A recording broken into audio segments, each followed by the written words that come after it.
But We're back again. I want to thank everybody for joining us for Combustible Elements. I'm Big Mel. I'm joined by Ruben the Monarch, Aaron the Hitman. Excuse me. We're here to talk about what makes a good leader. Everybody want to follow somebody in some form or capacity and want to be in groups. Not everybody, but a lot of people do. So you're looking for that leader. You want to be that follower. You don't want to be one lead in charge. What makes a good leader? Aaron, we'll start with you. What makes a good leader? It's a lot of different things that makes a good leader, but one of the things that I'll point out that makes a good leader is somebody that's willing to help develop and inspire the people that are around them, and not just necessarily like control people around them or make people do things for them, but also help raise other leaders. Somebody that's actually trying to develop, like I said, develop the people around them and not just control the people around them or keep them underneath where they are. Ruben?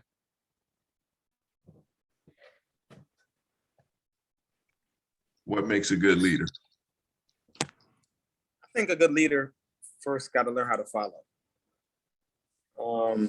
It's my belief that if you're gonna consider yourself a leader of men, a leader of business, a leader of anything, the best leaders have spent time learning how to follow, how to properly listen, how to assimilate, how to be whatever it is that you're asking from someone else.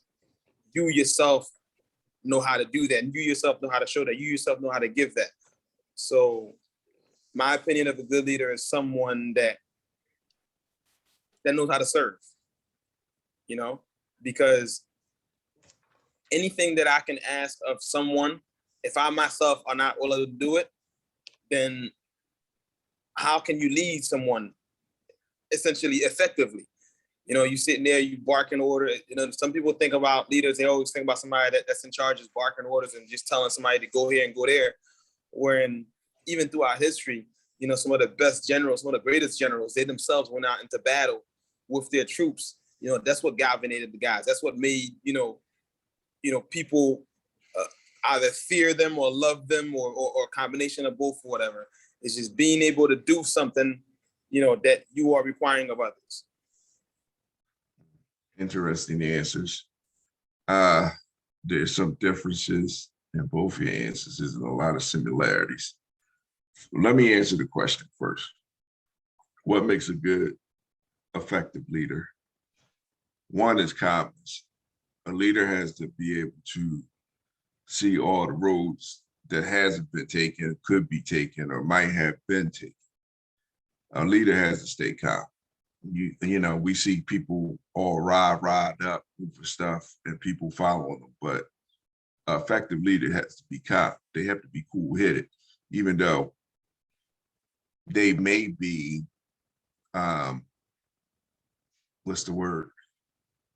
emotionally invested.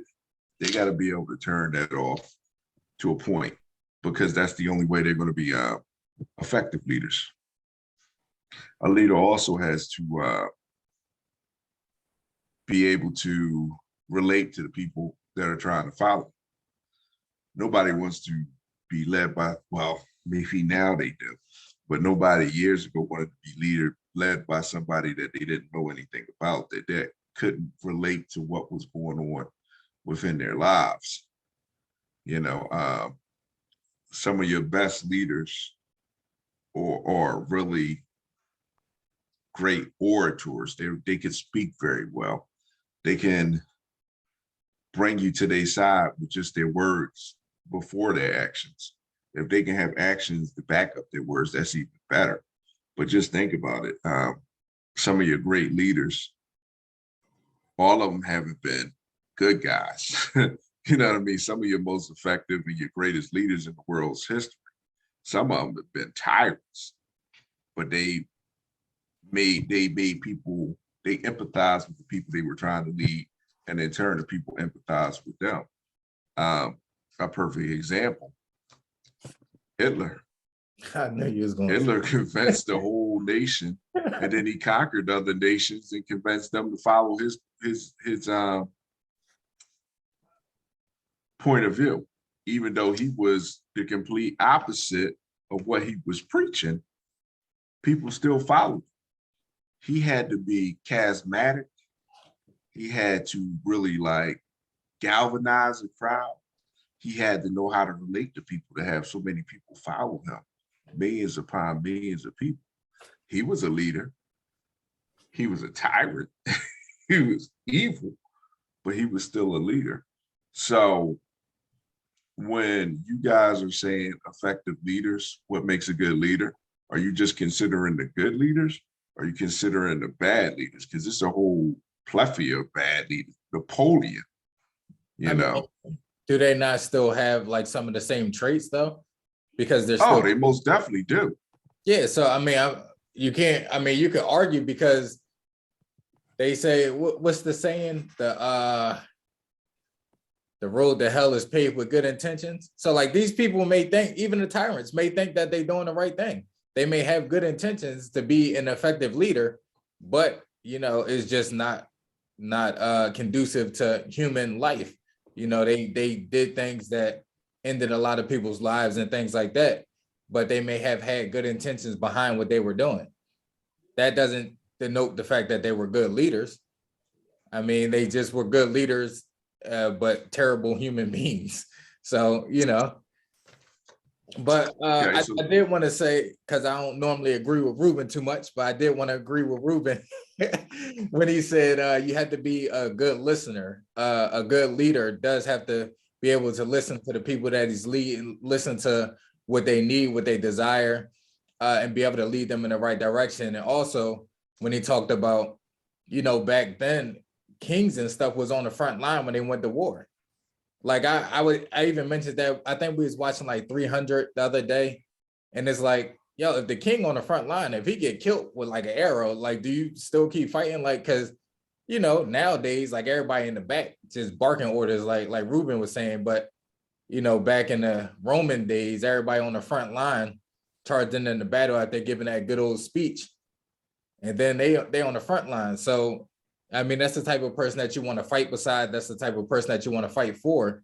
Like somebody that's right there with you in the thick of things, not somebody that's just barking orders at you, telling and delegating every single thing, and they're not doing absolutely anything. Okay, so since you went into your little history stuff and you brought up the Romans, the first major Roman that didn't just stand in the back and bark orders was the one that they said was a tyrant, and that was Julius Caesar. He donned the cloak and then went in the battle with his troops, and that's one of the reasons why his troops were so committed to him and broke every law that they had in Rome to follow the man, because the man went on the battlefield. Like a lot of your kings and your queens, maybe in the beginning, some of them had to fight, but a lot of your kings, your queens, your dukes, or whatever, they all stand in the back and let everybody else get killed while they get bark orders from the thing, from the top of whatever rock or whatever.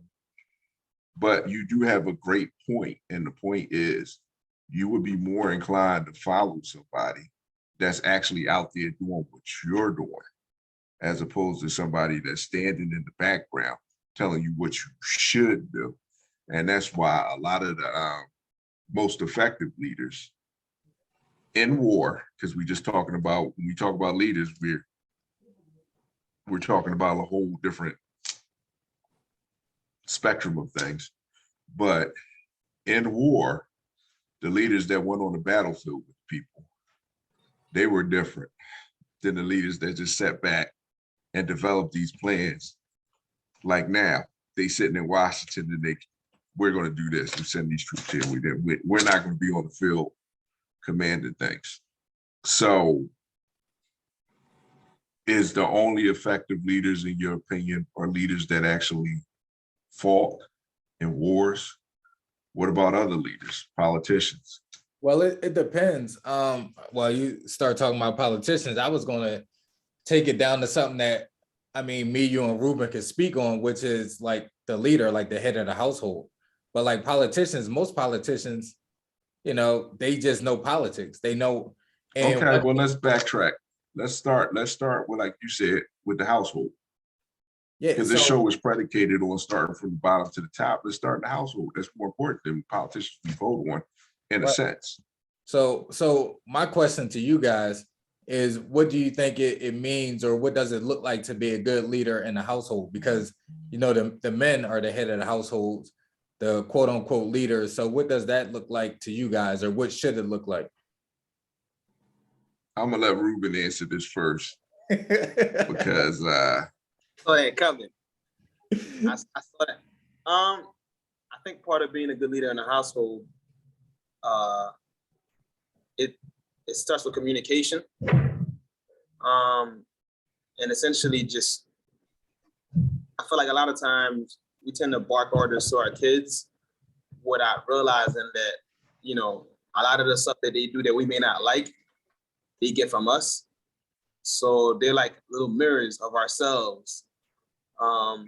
So being a good leader in a household is, you know, understanding, taking that time to understand, you know, what your kid may or may not be going through, whether you realize it or they realize it. And just having a better line of communication open with them. So it could be some type of dialogue. It's not so much like you as the parent always, you know, barking at them to tell them to do X, Y, Z, and actually listening to them. Like, you know, I have open communication with my kids. A lot of times, one of the things they like to do is if I tell them to do something, I got to give them a reason why. Or if they want to do something, they got to give me a reason why. So when I tell them no about something, I got to give them a reason why. And they can't just be like, oh, because I said so. It's got to be like, all right, okay, I want to do X, Y, Z. No, well, why can't I do it? So now it's like, all right, well, they want a list of reasons as to why they can't, let's say, want to go outside and play in the snow. Well, you can't go outside and play in the snow because, for one, none of y'all have proper clothing to do so. Or I can put a jacket on. Okay, well, your jacket is not, it's not exactly a snow jacket. It's just a jacket. You're gonna go outside. You're gonna get in that snow. You're gonna get soaking wet from the snow because you're gonna get cold. Probably gonna catch hypothermia and everything else, and then you're gonna get sick. And then I gotta take care of you after you get sick. And I don't feel like doing all that. And I don't like the cold, so I don't want to play outside in the snow and the cold. I gotta sit there and monitor you and watch you and all this. So it's a whole process of, instead of just saying, well, no, because I don't feel like it. Because the same way, if they tell me, if I ask something from them, you know, they have to give me a reason why. They expect the same exchange from me if I give them a negative as far as them doing something. So yeah, that's interesting. First off, I'd have loved to play that game in your house. Because as soon as you said your jacket is not the type of jacket you should use for the winter, I would have said, Dad, why wouldn't you have me have the proper winter wear, knowing that winter is coming every year? We wouldn't even got to all the other stuff. We just had to come up with an answer. It's not made to play in the snow. You know, it's a whole different type of clothing if you're going to be playing in the snow, as opposed to just being outside walking through in the snow. As a kid, I'm not supposed to play. That wasn't a consideration when you brought me clothes. Oh, I'd have loved this game. I would have loved this game. In my household, we didn't play this game. The game we played is you shut the hell up when they told you couldn't do that. Or you was gonna get your teeth knocked out. So you just shut the hell up. And you know what? In all fairness, because of that, because of you know, somewhat of growing up and partially some of that, a household similar where it's like, listen, you're gonna do what I say or you're gonna do what I say. You know, I kind of give them the freedom of expressing themselves and be heard and give them rights as children, because, you know, if I want them to be better than me, you know, and they're not gonna be better than me, or they're not gonna be their own individual selves, or they're better and they're a better or best version of themselves if all I'm doing is putting barriers, and all I'm doing is putting cages, and all I'm doing is trying to form them into, you know, whatever version that I want them to be. I want them to be the best version of themselves while they learn from me, learn with me, you know, learn from their mother, learn with their mother, learn from their experiences, and learn from other people's experiences. Okay, so we're gonna deviate for a minute because you want them to be a better version of you.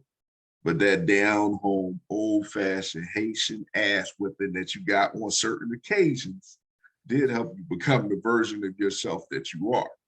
So just the conversation is going to make them exceed where you're at. Those beatings didn't have a place. Wait, say it again. I didn't hear the last one.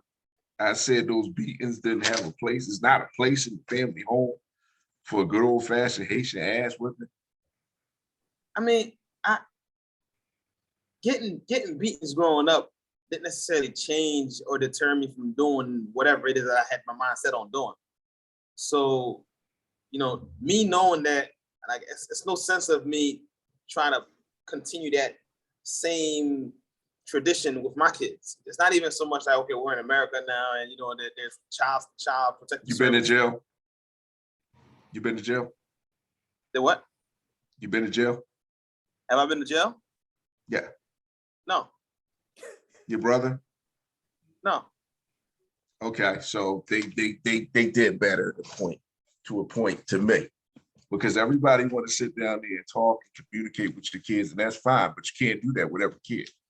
Some kids need their ass whipped on certain things because they don't understand no means no, and they're gonna go outside the house and then they're gonna not understand it, and then that's when they're gonna run into problems and kill, or the people are crazy out here.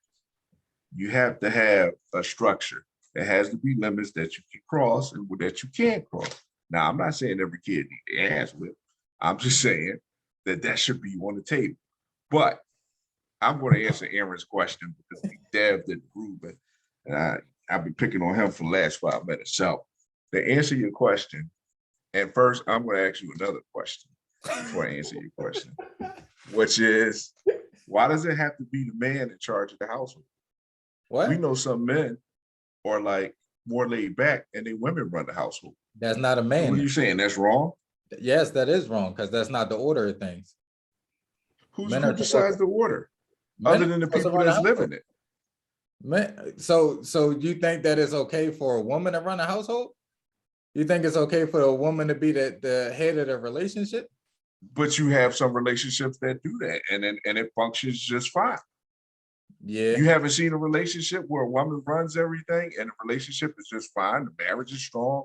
The relationship is fine. The kids is fine. You Yeah. haven't seen one of those relationships. No, where the man is an actual man. What makes him not be an actual man? Because he Because the woman defers is to somebody. He's deferring to somebody that's probably better equipped to run the stuff. How? Better equipped to run what? Whatever's going on, that's their relationship. I'm not in that relationship, but that's their relationship. I've seen it. You've seen it, and it was functioning well. Everything was cool. Good marriage. Every relationship looks well, like it's functioning well from the outside when you ain't in it. Let's get that straight. Because when you ain't in that relationship, you really don't know what's going on in those relationships or anybody's relationship. You only know what you was being told or what little things you glimpsed. But we've seen relationships where the guy was like, they were soft. All right, so if a guy is soft, would you call him a man? Like, would you call him a leader? So if a man is soft and he have male kids and they see the woman running the household, their mom running the household, what they gonna grow up to be? They're gonna grow up to want a woman to run their household too. Maybe, or they may want to do the opposite. We talked about this before. Sometimes kids do the opposite. They pick the opposite and they do the opposite of what they say. Why would that? I mean, it happens, but like, why would you want your child to grow up like that? I mean, you're sitting down here and you're telling me. Oh, so hold up. Look at it this way. So you want it would be okay if your daughter grew up to take care of a man? If your daughter grew up, got married, well, she already grown, but if she got married and you knew darn well she was taking care of this man and he came second, she was the breadwinner in the household, she ran the bill, she did all this, you would be okay with that? Or would you look at her like, yo, why you got a dude that can't even support you? Why you got whether I look whether I looked at her like that or not, it was her choice. Now you sit down here and I asked say you, would that, you be okay with but it? I have to be okay with it. It would be her choice. I would have to be okay. What am I going to do? Come down in with a machine gun and mow them down? Do you run your Like, I household? just gotta be okay with it. Now you're sitting down here and you saying that, but I don't know what's going on in Florida, but before you left Philly, you sat down there and you saw a whole hell of a lot of women taking care of their men. That don't mean So it's what? okay. All those relationships was doomed to fail?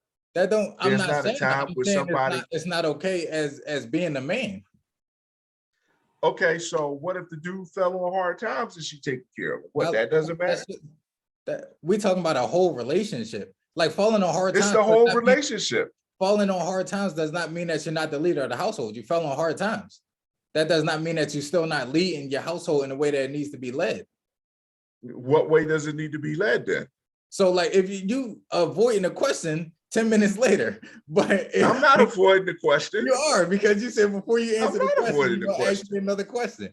But I asked you another question because what you said was wrong, in my opinion. how? How do you You feel that said way? that the man had to be the leader in the household. I'm saying there's a lot of households out there where men aren't the leaders. All right, The so are you women are the okay? leaders, Are and you okay with your, and it makes with your every wife being man the leader of the weak. household? Are you okay with? Say that again? Are you okay with your wife being the leader of the household, being the head of the household? If I Leading you? wasn't doing it, yeah. That wasn't If the I question. wasn't doing it, The yeah. question is, yeah, it's a yes or no question. But it's not a yes or no question because you asked me about my household. My household is different. I'm Yeah, telling you are about you okay other with your households wife? out there. Are you okay with your wife being the lead of the household, the head of the household? I'm not talking about when you file your taxes and then you put who the head of the household is. I'm talking about who the real head of the household. Well, If being it's as a, though if it's she a had, situation, being as though she had to assume that role at certain times, I'm okay with it. that's at certain times. That means you fell on hard times. That don't mean so. Like, so if your wife, Everybody falls on times listen, like if that, your wife, and then somebody take the lead. Why is that a problem? You saying it like it's the worst thing in the world. Your kids gonna come out backwards or some shit like that. You know what I mean? oh, if it- Your pictures are so hanging you upside down. you still like- avoided the question though. You I avoid didn't avoid the question. You You avoid asked the questions question. by I asking answered other it. questions, though. You avoid questions by asking other No, questions. I and just asked you. making up I asked scenarios. you. No. Because I asked you a very I specific answered yes or every no one of your question. questions. No, I What asked question you a very didn't I specific answer? yes. I asked you, What would you be question didn't okay I if answer? your daughter was supporting a man in her marriage? Yes or And no? I said that would be her relationship and her You would- choice, and I'm okay with it. I don't see. That was the Would you answer. be okay with your daughter growing up and marrying a man that she got to support? He said he's okay with it. His Nah, answer was yes. He heard my answer. That's why you over there laughing. It was yes. So look, I think what we'll come up with so far, conclusion wise, is Mella's okay no matter who's leading the household. It doesn't matter if it's a male or a female, as long as the household is being led properly, he's okay with it. And to an extent, I'm okay with it too, because leaders don't necessarily come as far as male or female sex. It doesn't that doesn't define okay, well, if you're a female, then you can't be the leader of the household. A female can very well be the leader of the household. I mean, you got what if you're in a situation where there are no males in their household? So somebody's gonna have to take the lead. Somebody's gonna have to be in charge. So a leader of the household, whether it be male or female, it's irrelevant. It's whoever's gonna take charge, whoever's gonna make sure that things get done properly, whoever's gonna make sure the house is taken care of, the bills are taken care of, the kids are taken care of, whoever's in their house.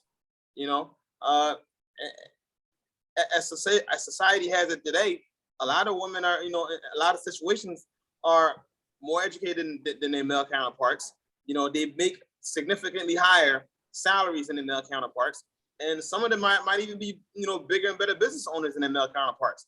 So, if in a lot of those situations, these women, when they run into, if they end up in a relationship, if they're making more money, they have more money, they have more assets, they have more of this, are you expecting that same person to now turn around and be like, all right, I'm gonna give you control of everything that I've earned and I've acquired? Realistically, I'm not gonna teach my daughters to do that. Why would I do that? I'm Yeah, not yeah, either. yeah. You're a young lady. You're a woman. But after I've poured into you and I've showed you and I've taught you how to do, for yourself, how to grow and how to be successful in life, and then you meet somebody, you fall in love with them, and they don't necessarily meet those financial things, but they meet everything else. You But don't. we're not only talking about financial though. What happened? Financial is the only thing that y'all talking about. We're not only talking about financial. Like if you No, can't no. You brought up if financial. he had nothing. And what you said, I if he said had nothing, supporting them could be way more well, than that's financial, right? But you said if you fall on hard times, and when people say fall on hard times, you only talk about falling on hard times financially. Well, no, hard times was on a different topic. How? Okay, Still when talking you about the first same- said support, and you said, "Would my daughter would I be okay if my daughter supported somebody?" That was the first thing, and then I said hard times about somebody taking charge of the relationship. You know what I'm saying? Like No, if somebody fall on taking charge. who taking charge of the relationship falling on hard times if it's not financial? Like what do you mean? What the hell you mean? That's not the only way somebody can take care of But a relationship. that's the way you said it though. But you can be That's sick. the way you taking it. You can be Because you you can like, be sick, fall on hard time. Fall on hard time doesn't have to be financial. You could just be physically ill. Some people are physically ill, they still making money, but they're physically ill and they can't get around, they can't do, they might not be able to get up and take care of themselves, but they still, they might be getting workman's comp depending on their job, or they might be getting AFLAC, or they might just have a life insurance policy that provides them some type of financial, boost or financial sustainability. or they could not be getting nothing. Their health crisis or whatever. So on the financial side, they're fine, but health-wise, they're not fine. And because they're not fine health-wise, and they can't take their role as the leader of the household or the head of the household, so now the significant other got to take on that role. They got to step up to the plate and do the things that person used to do or can no longer do at the moment. At the end of the day, that's just certain circumstances. I'm talking about long term. I'm talking about that's like you saying when you had got COVID, unfortunately, and had to step out from opening a barbershop or whatever. So did the whole barbershop close? No, I had COVID. The shop didn't have COVID. Right. So that meant you had to step away from the shop. So if one of your barbers was opening and closing the shop, when you got healthy again, was they like, no, I got it, Ruben, this joint mine now because you had COVID, you were sick. So now I'm running the show. Did that happen? No, because it's your business. You're the leader of the business. But I didn't have a terminal illness or anything like that. I had COVID. It can be terminal, though it has been terminal for some people. For me, that wasn't the case. Now, there are instances where I can speak from personal experience where the owner of my old shop, he was the owner of the shop. Unfortunately, he was in a car accident, and that left him as a vegetable. So now that left us barbers that were in there to have to take over the shop that we didn't own, but we had to take care of the shop now.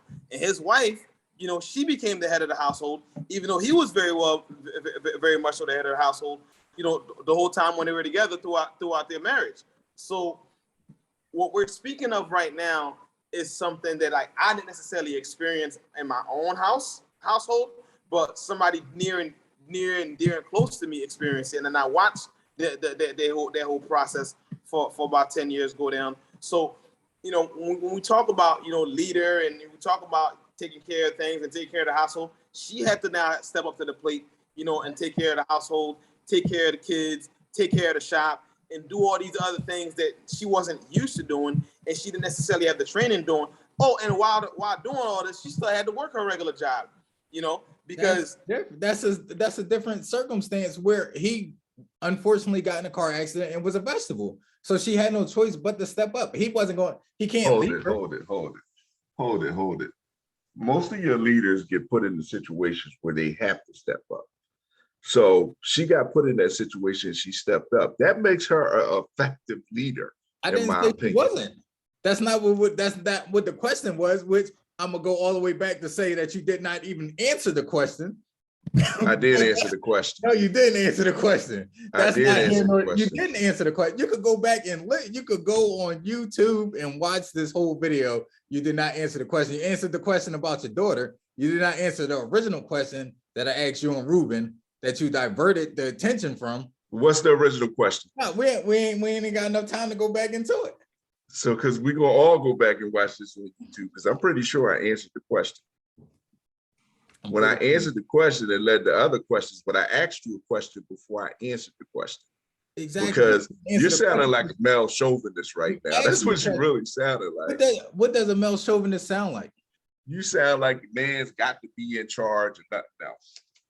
Period. That's how you sound. That's how you come Should the man not be in charge? So even if you relationships work the way the relationship work between the two people. Which It's is not fine. your opinion or my opinion. It's whatever works in that relationship. which is fine. I mean, everybody can do whatever they want to do. That's fine. I'm not saying that they can't do it the way that they want to do it. I'm all for relationships working out the way they wanted to work out. Well, you sound like But the question was, and the way that I asked the question was how you guys ran your household or how you felt like the leader of the household should look, which again, you avoided the question altogether. you didn't say should look. That's not the question. That's not the way you put the Oh question. my goodness. Whoever watching this, go back in the comments and let Mel know exactly what I said. I'm asking you what you said. Tell me exactly what you said. Answer the question. I asked you, what should the leader of the household look like, or what does it look like to run an effective household? Like, what does it look like for the leader in the household? That's what I asked. No, that's not how you presented the question. We're gonna go back and watch this, and we're gonna revisit this topic because when you presented the question, it sounded like the effective leader had to be a man. That's how it sounded when you said when you presented the question. Maybe that's But you got me. I don't remember the question because maybe I didn't answer the question, but I asked you a question. I usually answer questions within a question. But back to the portion of the show, who's to blame?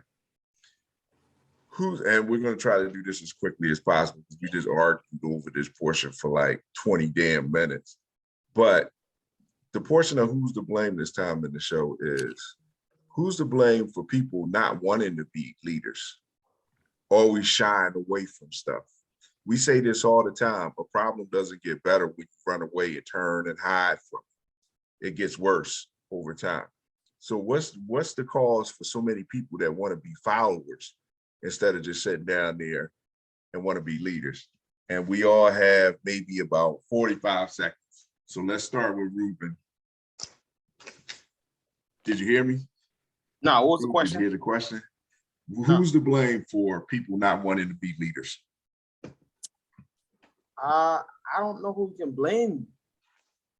I guess you gotta blame people. Gotta blame themselves if you don't want to be a leader. I mean, everybody's not meant to be a leader. Let's just say like that. Like that's my opinion. Anybody can be a leader, but everyone's not meant to be a leader. So in that essence, you can't really blame anybody. You can blame yourself, but like that will be my answer to that. Aaron. I'm gonna agree with Ruben that everybody's not meant to be a leader. Everybody could potentially be a leader, but everybody's not meant to be one. But I'm still gonna blame the parents because I think people, that shy away from being leaders or being in a leadership role, it starts with lack of confidence, and you gain most of your confidence through your childhood. Like Ruben said, he raises kids to be, the most equipped they can be for adulthood. So when you raise your kids in that way, you help them build their confidence, you help them build the understanding for what a leadership role looks like and what role they can play in a leadership role. That, again, does not mean that they have to take on that leadership role, but to shy away from it altogether, I think is a lack of confidence that stems from your childhood. So the parents. Okay, so everybody caught that. It starts with the parents. I put on the right shirt. Like I could put the shirt on every episode and still would be right. My answer to people not wanting to be an effective leader is people are afraid for responsibility. So it starts with the individual people. People don't want to be wrong. It's more important to them to be right. People don't want to take responsibility. They don't want to take initiative. I don't know if it's something in the food or something in the water, but more people tend to be followers now than ever before. They're afraid of responsibility. They want to take the easy path. A leader wants to take a harder path. And a lot of people do not want to be leaders. So I blame them for running away from responsibility and running away from problems. So I want to thank everybody for joining us for Combustible Elements. Watch the show, like and subscribe. Please comment. Tell me, did I answer the question? Answer Aaron. Answer me. Say, Big Mel, you ain't answered. You ain't say a goddamn thing. Or say, Aaron, you don't listen. Take the wax out your ears. However you want to put it. And then Ruben just sit back there and laugh. So please, we'll catch up with you. We'll join you again. Peace out. Thanks for coming.